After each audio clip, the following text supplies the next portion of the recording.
इस कार्यक्रम के पुण्यार्चक हैं सचिन जैन, शिखा जैन, सारांश जैन, सार्थक जैन, डाबरी एक्सटेंशन जनकपुरी, वैभव आकांक्षा, सिद्धि जैन, गुरुग्राम, माया जैन, नीरज जैन, किरण जैन, पीयूष जैन, नवीन शाहदरा, दिल्ली, श्री धर्म सिंह जैन, शांति देवी जैन, विपिन जैन, संध्या जैन, पुत्र अभिषेक जैन, द्वारका, दिल्ली निवासी।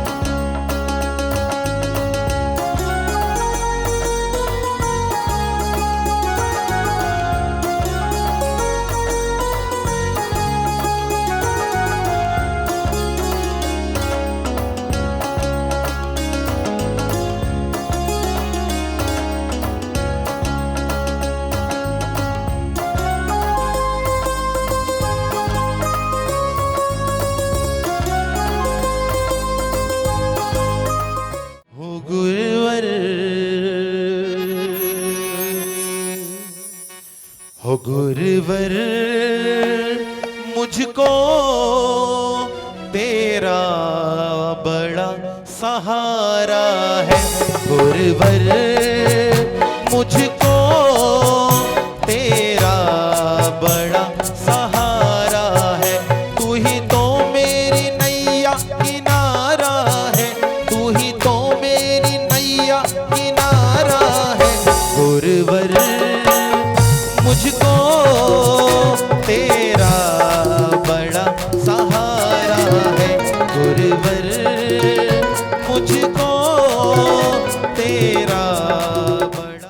चार लाइन के माध्यम से मैं गुरुजी की महिमा का बखान करना चाहूँगी कि हमारे गुरुजी कैसे हैं। कि जब जब जन्म लिया शंका ने तब तब ही समाधान मिला है। कि जब जब जन्म लिया शंका ने तब तब ही समाधान मिला है। त्याग तपस्या संयम करुणा कहाँ में को वरदान मिला है, कहाँ में को वरदान मिला है। कोई कहे के गुरुवर मिले हैं तो कोई कहे विद्वान मिला है। कोई कहे के गुरुवर मिले हैं तो कोई कहे विद्वान मिला है। हम तो कहे के भोली भाली सी सूरत में भगवान मिला है, सूरत में भगवान मिला है। जय बोलिए बाल योगी आचार्य श्री ईश्वर सौभाग्य सागर जी गुरुदेव की। Bring a smile or sadness on someone's face entirely depends on your choice of words. Yes or no? Are you with me? You might think, what's big deal if I speak something in anger? But consider, if I remember someone's bitter words, then other person also remember my bitter words. Yes or no? Are you with me? Have you seen the touch me not plant? When you touch it, it withers. So it is touch sensitive. But we are human. We are word sensitive. Yes or no? Are you with me? But so it is touch sensitive. But there is one dilemma. It takes seconds to wither. But how much time you take to detach from those words? Because it takes seconds to wither.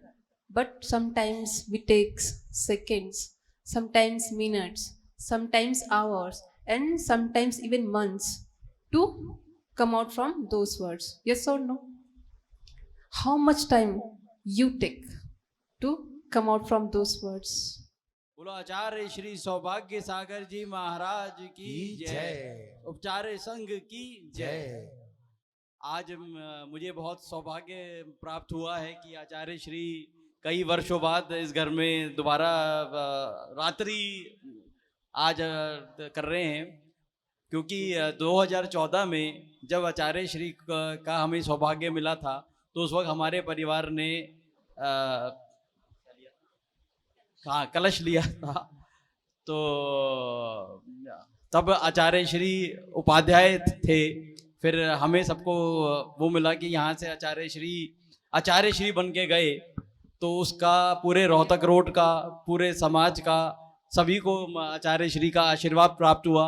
और मैं यही प्रार्थना करूँगा आचार्य श्री से कि जब भी आचार्य श्री यहाँ से गुजरे तो हमें सौभाग्य प्रदान करें कि हमारे यहाँ और रोहतक रोड पे जरूर आचार्य श्री यहाँ पे रात्रि का वो करें, और आने वाला वर्ष में जो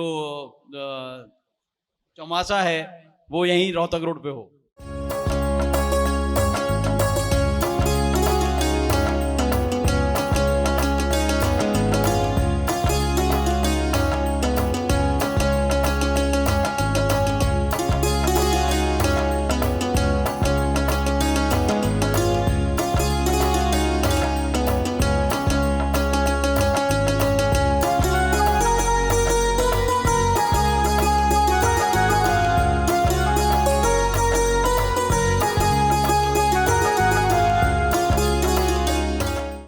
चरणों में आव जोरे, गुरु भक्ति दिखाव जोरे, भावना की चूनर ओढ़ के गुरु चरणों में आव जोरे, गुरु भक्ति दिखाव जोरे।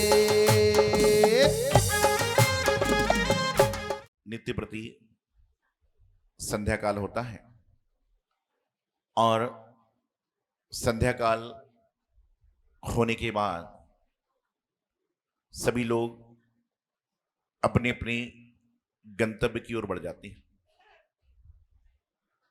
इष्टोपदेश ग्रंथ में आचार्य श्री पूज्यपाद स्वामी महाराज कहते हैं, दिग्देशे खगायन्ते संबसंती नगे नगे, सौ सौ कार बसादंती देशे दिक्षु प्रगे प्रगे। जो थोड़ा स्वाध्याय करते हैं समझते होंगे। उसमें आचार्य पूज्यपाद स्वामी 9वें नंबर की कारिका में कहते हैं कि संसार क्या है। तो उन्होंने बताया कि संसार एक बट वृक्ष की तरह है। जिस तरह से संध्या काल में सारे जीव जो होते हैं, सारे पक्षी जो होते हैं, वह एक पेड़ की आड़ में रात्रि विश्राम करते हैं और प्रातःकाल सभी लोग अपने अपने गंतव्य की ओर बढ़ जाते हैं। उन्होंने इसको सर्टिफाइड जो किया है वह हमारे जीवन से किया है कि जब तक हमारा जीवन है, जब तक हमारी श्वास है, तब तक क्या होगा कि हम सब लोग एक दूसरे के साथ में रह रहे हैं। लेकिन जब श्वास चली जाएगी तो उसके बाद में कोई भी हमारे साथ में रहना पसंद नहीं करेगा। एक बार यमराज जी भ्रमण करने के लिए निकले। यमराज को किस किसने देखा है? और देखा होता तो यहां नहीं होता। तो क्या हुआ, यमराज जी भ्रमण करने के लिए निकले और जब वह भ्रमण कर रहे थे तो उन्होंने एक व्यक्ति को देखा। बोले, मैं तुमसे बहुत प्रभावित हुआ हूं, मैं तुमसे दोस्ती करना चाहता हूं। बोले, आपका नाम क्या है, कहां से पधारे हैं? उन्होंने कहा, मैं यमराज हूं, लोगों को ले जाने के लिए आता हूं। तो बोले, आपसे दोस्ती करके मेरा फायदा क्या है? तो बातचीत चल गई, दोस्ती बदल गई दोनों ने। तो दोस्त ने कहा कि बोले, यमराज जी जब भी आप मुझे लेने आओ तो हमारे मनुष्य लोक में टेलीफोन की, मोबाइल की सुविधा है, तो आप फोन नहीं कर सकते कोई बात नहीं, लेकिन एसएमएस कर देना तो मैं तैयार हो जाऊंगा। और आजकल जब से मोबाइल चला ना, तो इतना ज्यादा लोगों को झूठ बोलने की आदत पड़ गई है। अभी 7-8 दिन पहले मैं कहीं बिहार कर रहा था, तो मैंने किसी को फोन लगाया, जैसे यहाँ ठहरा हूं तो पड़ोस वाले को फोन लगाया, उधर लगाया। ये पड़ोसी तो अच्छे आते रहते हैं, कई बार क्या होता है इधर फोन लगाए, इधर फोन लगाए। तो एक दिन फोन लगवाया मैंने एक व्यक्ति को, मैंने कहा, कहो महाराज जी यहाँ पर आए हैं, आ जाओ दर्शन करने। तो उसने कहा, महाराज जी को नमस्ते कहिएगा। और मैं तो बिल्कुल पूरी तैयारी में था, लेकिन अचानक रात को मुझे जाना पड़ गया। उसने फोन रख दिया। मैंने कहा, फिर से फोन लगाओ। उसने फिर से फोन लगाया। फिर मैंने डायरेक्ट बात करी। मैंने कहा, भाई नहीं आना तो कोई बात नहीं, लेकिन झूठ क्यों बोल रहा है? अरे बोले, महाराज जी आप मेरे गुरु हो, मैं आपसे झूठ बोलकर कहां जाऊंगा, मैंने कहा गया तो कहीं नहीं, घर में ही बैठा है। बोले नहीं महाराज जी मैं तो बाहर हूं। मैंने उससे कहा कि तूने गलत समझ लिया, तू लैंडलाइन पे बात कर रहा है, मोबाइल फोन पे बात नहीं कर रहा है। क्या है, तू लैंडलाइन पे बात कर रहा है, मोबाइल फोन पे बात नहीं कर रहा है। मोबाइल की आदत पड़ी हुई है और लैंडलाइन पे फोन किया था तो गलती से वो बोल गया मैं बाहर हूं। तो बताना चाह रहा था कि क्या होता है, एसएमएस चला जाता।